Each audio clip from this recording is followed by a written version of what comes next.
साल 1952 में पहले लोकसभा चुनाव में लगभग 104.5 मिलियन रुपए खर्च हुए थे, जबकि 2014 के आम चुनावों में लगभग 38.7 बिलियन रुपए यानी 3,870.3 करोड़ रुपए खर्च हुए थे। वोटिंग लोकतंत्र का आधार है और वोट देना हर जिम्मेदार नागरिक का कर्तव्य भी है। साल 1950 में चुनाव आयोग की स्थापना की गई थी ताकि इलेक्शन प्रोसेस को सही तरीके से चलाया जा सके। उसी दिन की याद में हर साल की तरह आज पूरा भारत नेशनल वोटर्स डे मना रहा है। आज टूरिज्म डे भी है, यानी हमारे देश की सुंदर डाइवर्सिटी को सेलिब्रेट करने का दिन।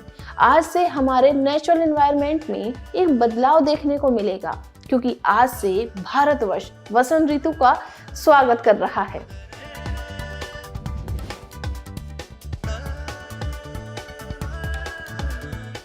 शायद आपको पता हो कि पहला लोकसभा चुनाव 489 सीटों के लिए लड़ा गया था, लेकिन 1977 में इनकी संख्या बढ़ाकर 543 कर दी गई थी। 2014 लोकसभा चुनाव में पहली बार नोटा की ऑप्शन का यूज किया गया था, जब लगभग 60 लाख वोटर्स ने इलेक्शन में खड़े सभी कैंडिडेट्स को चुनने में सहमति नहीं दिखाई थी। अगर वोटर्स की बात करें तो 2019 के लोकसभा चुनावों के लिए 84.3 मिलियन वोटर्स थे। डेमोक्रेसी यानी लोकतंत्र शासन की एक ऐसी व्यवस्था जो सरकार बनाने और चलाने में प्रत्येक नागरिक को समान अधिकार देती है। यानी ये ऐसा शासन है जो जनता के द्वारा जनता के लिए चुना जाता है। भारत एक डेमोक्रेटिक देश है, यानी यहाँ भी वोटिंग द्वारा प्रतिनिधि चुने जाते हैं। तत्कालीन राष्ट्रपति श्रीमती प्रतिभा पाटिल ने इसकी शुरुआत की थी। 25 जनवरी 2011 को नेशनल वोटर्स डे घोषित किया गया और तभी से भारत हर साल लोकतंत्र के इस सुंदर उत्सव का जश्न मनाता है।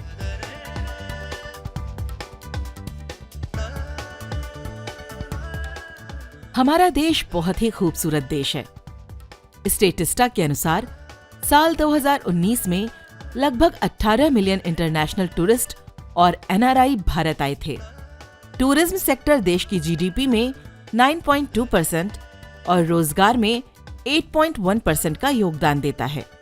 हमारी संस्कृति, हमारा इतिहास और ज्योग्राफिकल डाइवर्सिटी हर साल लाखों टूरिस्ट को यहाँ खींच लाती है।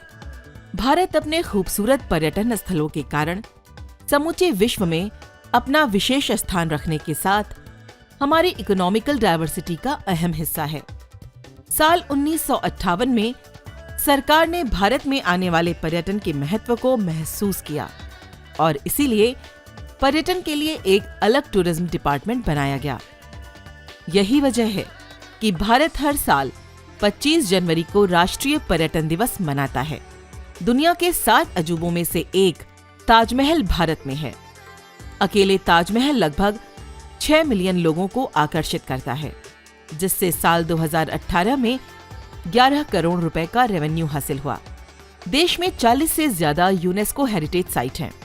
जम्मू कश्मीर का चिनाब ब्रिज दुनिया का सबसे ऊंचा रेल ब्रिज है। भारत भले ही दुनिया के सबसे प्रदूषित 13 शहरों का घर है, लेकिन एशिया का सबसे साफ गांव भी भारत में है। ये मेघालय राज्य में है। दुनिया के सबसे ज्यादा पोस्ट ऑफिस भारत में है, 1 लाख से ज्यादा। भारत की डाइवर्सिटी, इसके इतिहास का संरक्षण आम लोगों की आय का जरिया है।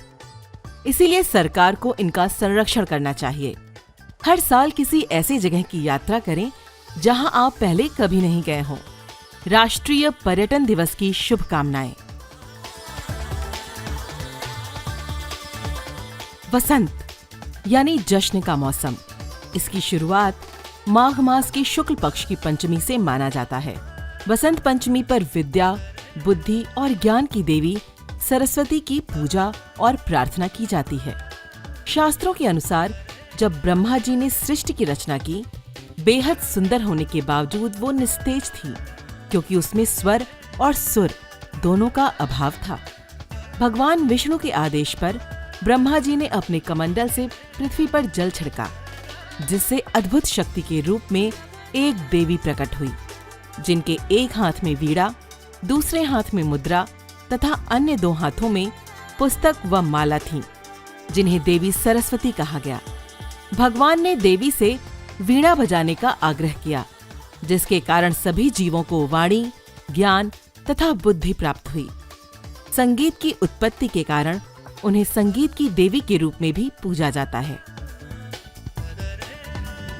हमारी सभ्यता, लोकतंत्र या फिर समाज से जुड़े त्योहार चाहे कोई भी हो, सभी का उद्देश्य किसी न किसी रूप में हमें अपग्रेड करना होता है।